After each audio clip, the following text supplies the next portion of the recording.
اور یہاں آپ کو بتائیں کہ وزیر اعظم عمران خان نے بیرون ملک مقیم پاکستانیوں کے لیے ڈیجیٹل پورٹل کا افتتاح کر دیا ہے۔ پورٹل کے ذریعے ابتدائی طور پر 10 ممالک میں مقیم پاکستانیوں کو پاور آف اٹارنی کی آن لائن تصدیق کی سہولت حاصل ہوگی۔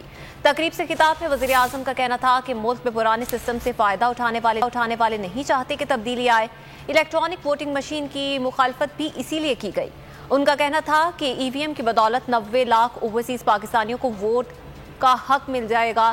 ایف بی آر میں بھی لوگ آٹومیشن کی مخالفت کرتے ہیں۔ پاکستانیوں کے لیے جو محنت کش پاکستانی جن کے اوپر ہمارا ملک چل رہا ہے آج، ان کی جو ریمیٹنسز ہیں $30 ارب ریمیٹنسز بھیجتے ہیں ہر سال وہ، میں ان کو بڑے پیٹریوٹک پاکستانیز ہمیشہ سمجھتا ہوں۔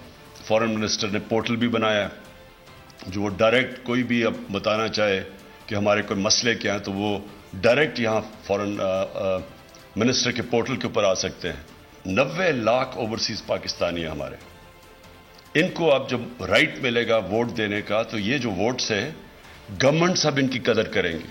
تو ٹیکنالوجی تو انسان کی زندگی ہر جگہ آسان کر رہی ہے۔ ٹیکنالوجی کا آج استعمال نہ کرنا، اس سے بڑا امکانہ کیا سوچ ہو سکتی ہے؟ جو اس ملک کے اندر ایک پرانے سسٹم سے فائدہ اٹھا رہے ہیں وہ کبھی چینج نہیں آنے دیں گے۔ ایف بی آر کتنی دیر سے کوشش کر رہی ہے آٹومیشن کی، وہ کوئی نہ کوئی وجہ سے وہ ہونا نہیں۔ اندر سے لوگ ایف بی آر کے اندر سے لوگ آٹومیشن نہیں آنے دیتے۔ گورنمنٹ کے پاس پیسہ نہیں آتا لیکن جو ٹیکس کلیکٹ کرنے والے ہوتے ہیں ان میں سے کوئی بڑا پیسہ بناتے ہیں۔